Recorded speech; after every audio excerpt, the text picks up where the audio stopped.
Mother Michael's Ashibogwu is the man in charge of disseminating information for the National Association of Small and Medium-Scale Enterprises. Thank you for coming on this morning.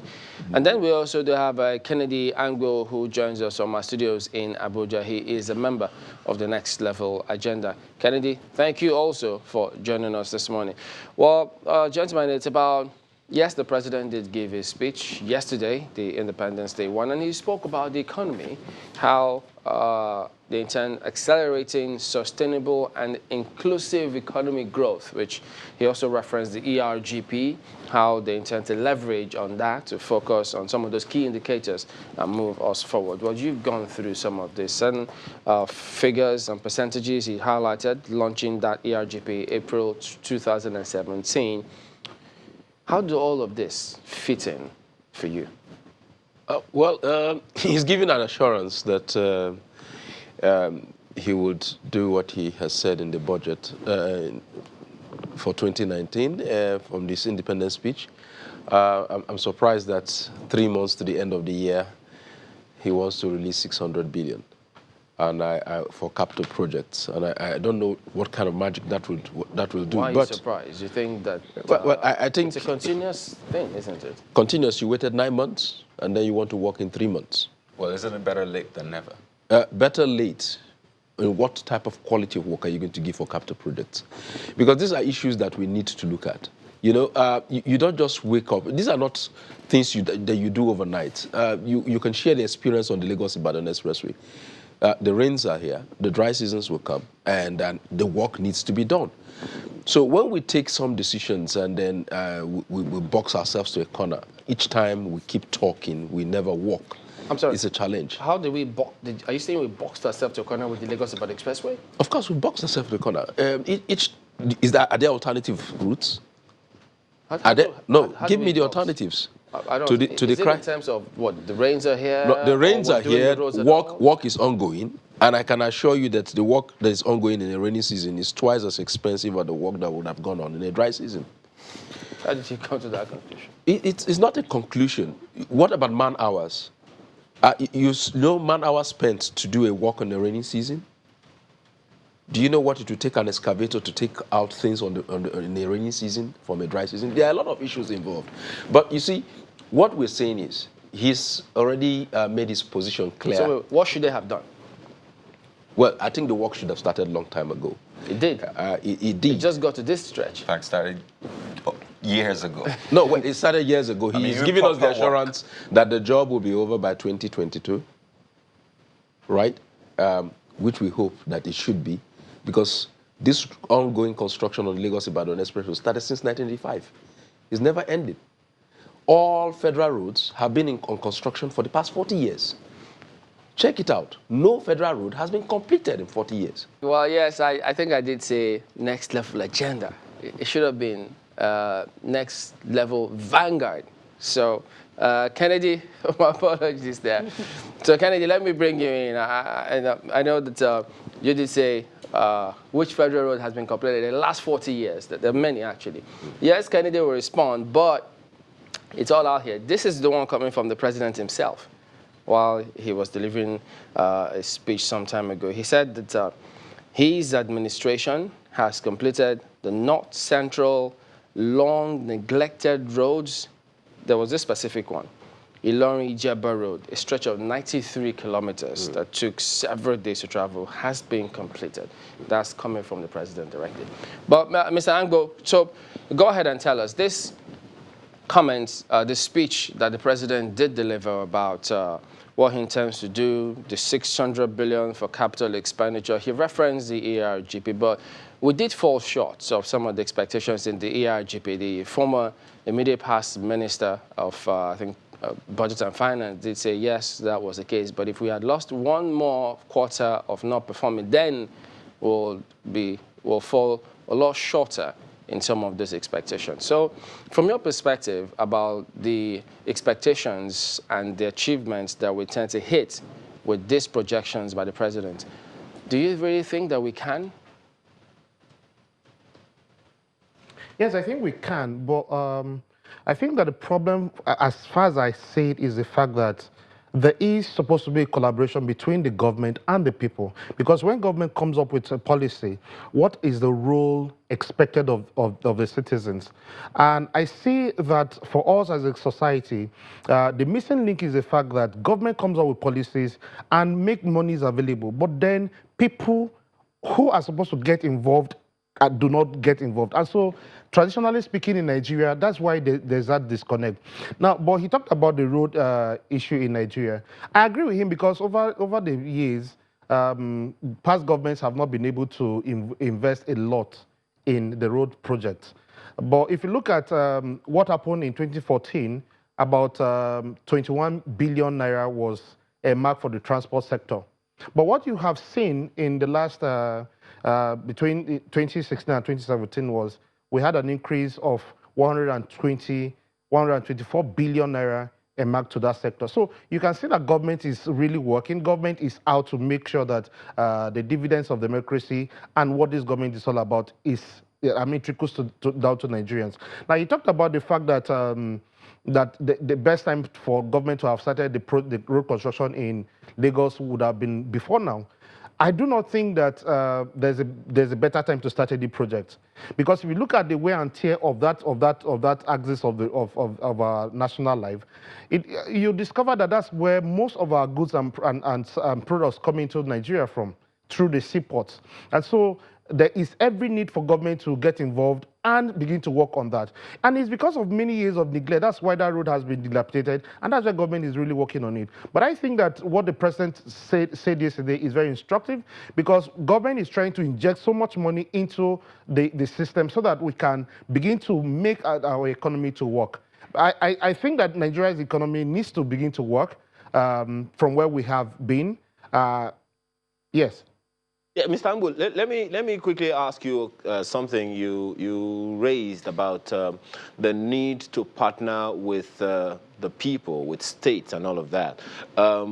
In his June 12 speech, the president talked about the need for partnership between the federal government and the states. It's very important that it's not just a partnership on paper, but then there is adequate communication between the two. Otherwise, it will be like you're just giving people something that you think they need, meanwhile it isn't really what they need. So is that communication, is that conversation ongoing, or has it even started in the first place? Yes, that is what the MTF is supposed to address, basically. It's supposed to set targets and then match the budget to those targets. And so ministries are supposed to make this transparent, and that's where you have the Ministry of Information, the aides to the president, who are always coming up on air and also using other medium to tell Nigerians what's available to Nigerians. But the problem, like I said, is that Nigerians have not been able to get involved in the process of creating values for the economy. And until we get to that level, we're not going to grow the economy. If you look at why the Nigerian economy is wobbling, it's because it is centralized. Now, and I listened to Darius Ishaku yesterday, the governor of Taraba State, talking about Nigeria of 59 years that has refused to grow and mature. And the question I want to pose before him is that how much has he done in his state for the state to grow? How much has the state apart from Lagos State, every other state in Nigeria is insolvent? Think about that for a second. The fact that all the states in Nigeria cannot pay salaries, it's a very big issue. The fact that all the states cannot generate they cannot show up their internally generated revenue is a problem.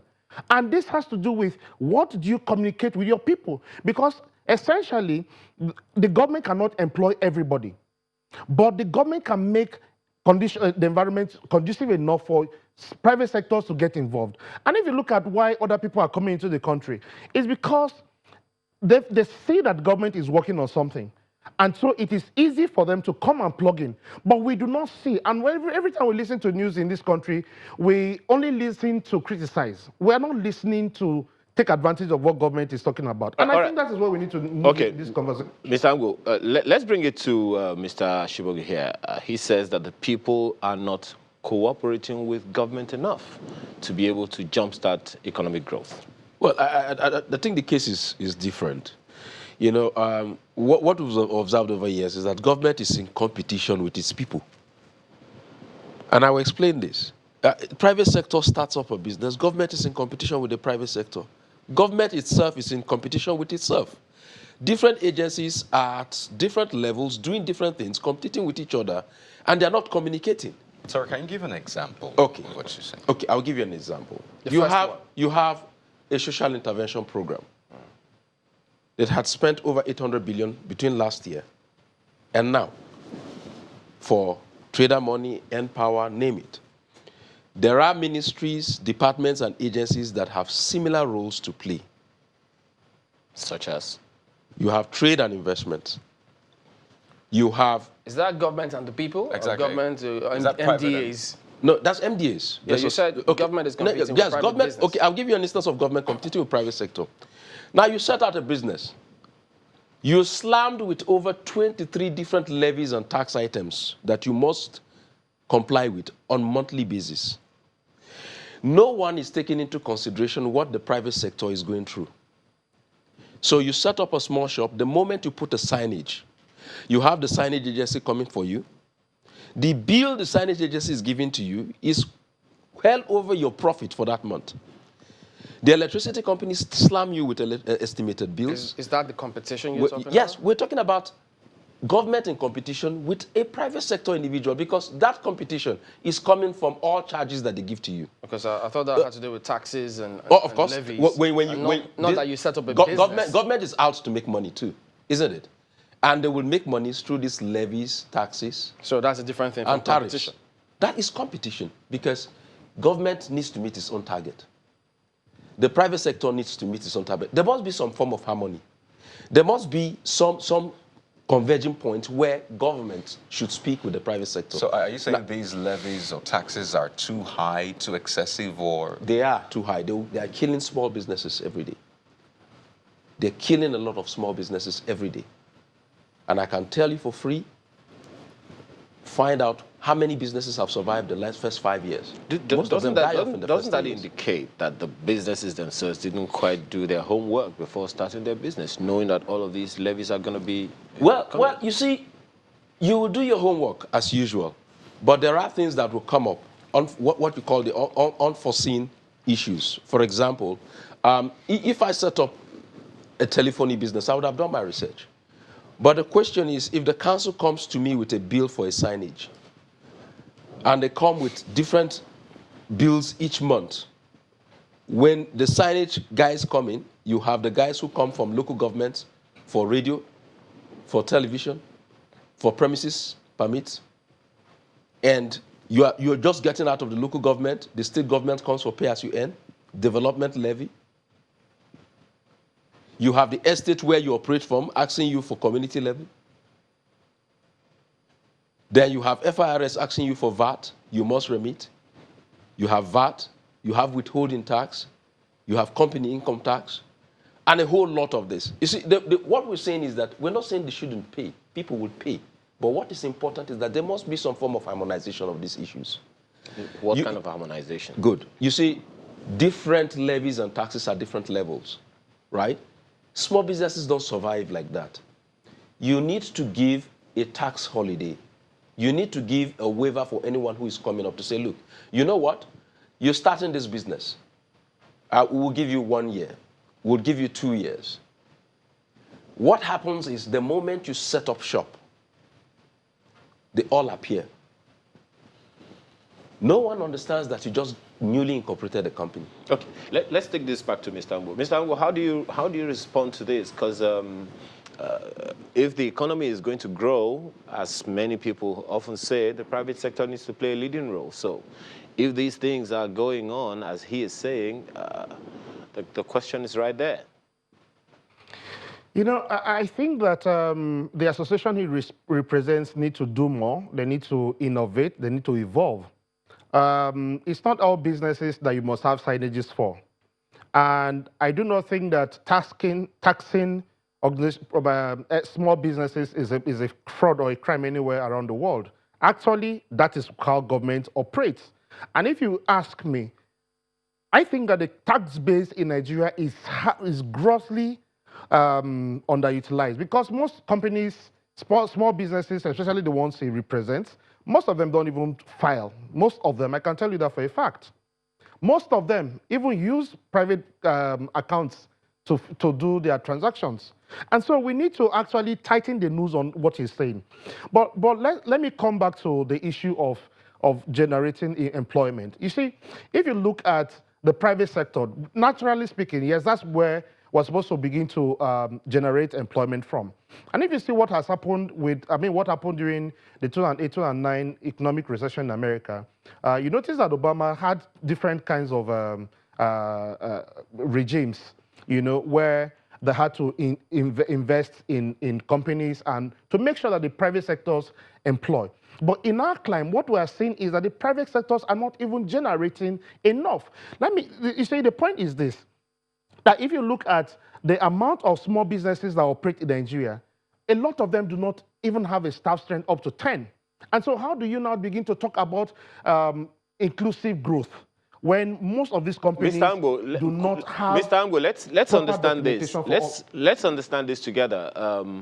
As at the last count from the World Bank and CBN, we have about well over 36 million micro businesses in Nigeria.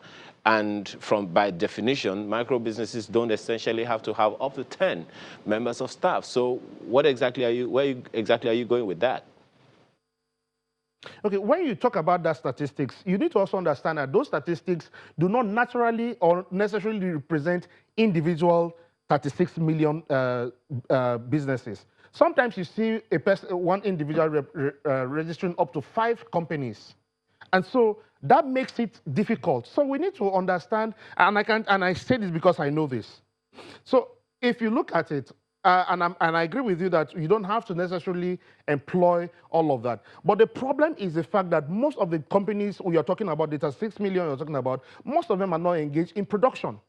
And until we can get into production or productivity, we cannot increase, because what we're doing is that we're consuming, but we're not producing. So our small businesses need to begin to focus on production, which is why government came up with the policy of the agricultural, the roadmap for agriculture, where they are bringing in hundreds of billions of naira for entrepreneurs to get involved. But what do you see? People don't even get involved. We have tried to get people involved in agricultural sector, and you make disbursement, and it's difficult for them to even start a business. So we need to begin to create an awareness where Nigerians and small businesses understand that what the role they play in the economy matters a lot. And that is why government is doing everything humanly possible to inject as much funds as possible into the system so that the entrepreneurship skills can come on board. But if you inject money, and if you go back to 2012, I think, when the CBN came up with the 220 billion naira, ask the demand there, people couldn't access it because we do not have the grit, we do not have all it takes for us to get involved in this thing. So these are the kind of things that the organization is supposed to do with small businesses, train them on how to access funds and all of that, because those funds are available. Bank of Industry is giving out funds there, the central bank is giving out funds there, but if you cannot have the culture for accessing this thing, nobody is going to throw money at you. Okay, so these businesses need to have their culture in place so that they can access funds. So let's get Mr. Ashibogwu to respond to some of the things he has said. Now, on one hand, he started by saying that your organization, especially small businesses and medium businesses, should get involved the more. So on one hand, how involved are you with the government in formulating these policies? Because we see policies coming out and then you say it's not favoring us on one hand. And he has also said that you need to do more work in accessing, some of the funds made available to you. How do you respond to that? My association, NASME, we have over 25,000 members, right? We've been involved in 4 areas. One, capacity building for the small business owners, access to finance, access to markets, and access to technology. These are the 4 areas that we've been involved in. And we've done significantly a lot. But what I said here earlier is, you see, when you don't engage, you would have challenges with policies. Some of these policies, you set up frameworks that are meant for either large organizations, you reduce or scale down those policies to reflect MSMEs. It won't work. So are you saying that had been the problem with some of these policy engagements. So are you saying that you're not we've done a lot involved? of public policy dialogues with FIRS. We've done that with CAC. And I think I can tell you, part of that engagement was what led to the reduction in registration fees for small businesses to 5,000.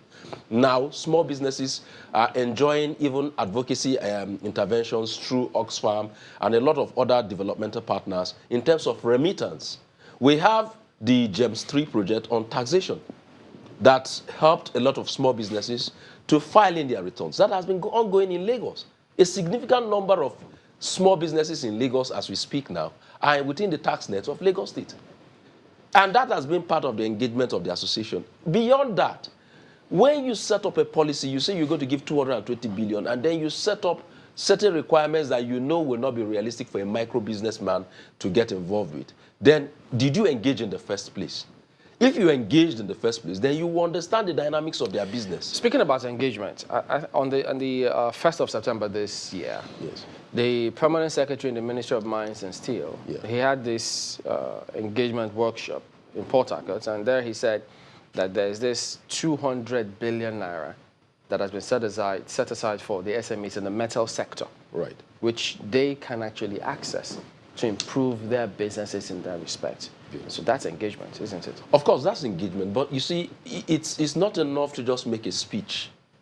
It is enough for us. Yes, it was in a workshop. It's a summit. We've attended several workshops, and sometimes after the workshops, it's just merely a talk show. Yeah. But this time, no, I'm coming to that because you see, we had engagements that leads to implementation is what I'm interested in.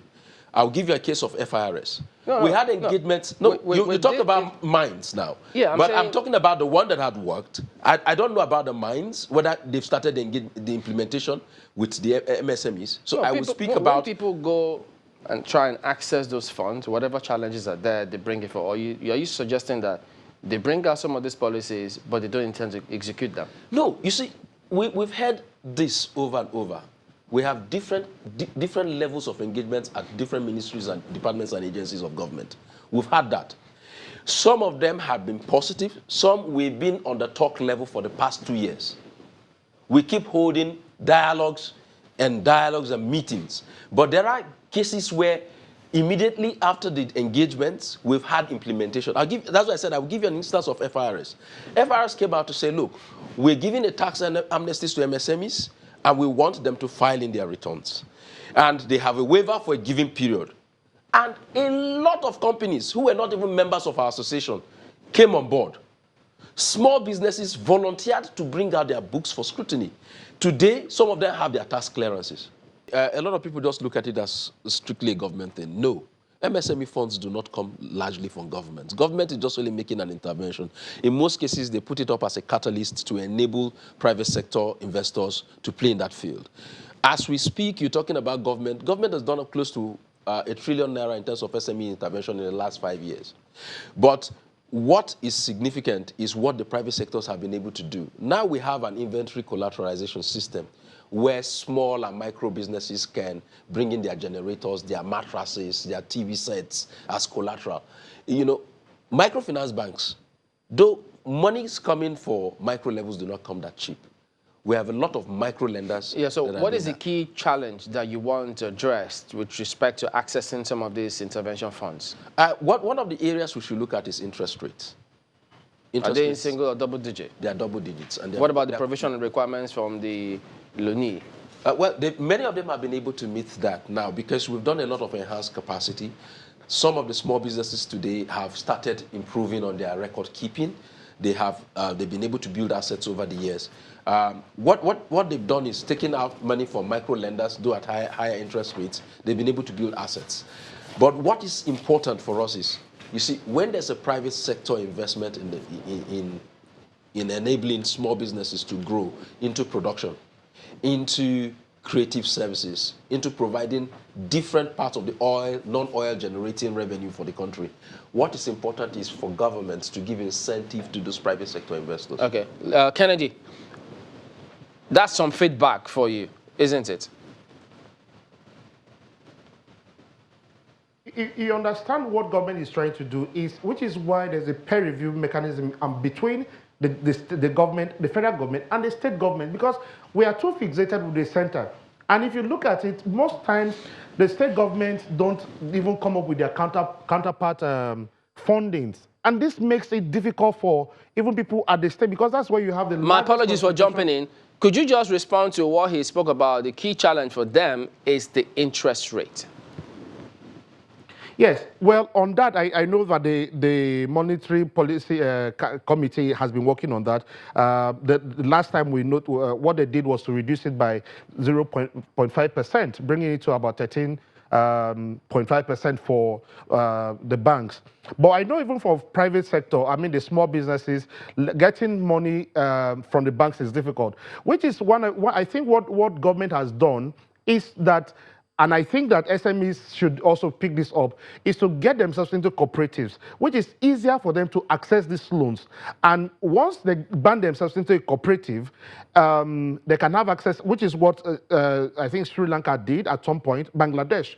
And it shot up the economy of that place, of that country. So I think that our small businesses, small, medium, and micro businesses should learn from Bangladesh how to come together, because the problem of the small business industry is the fact that there is no collateral, there is no capacity. So if you begin to, and I'm glad that what they are doing is good, they are training the small business owners now, and so, but now they should go a step beyond that and get them into cooperatives where they can access these funds, and then the cooperative will now serve as collateral for the monies that they're taking.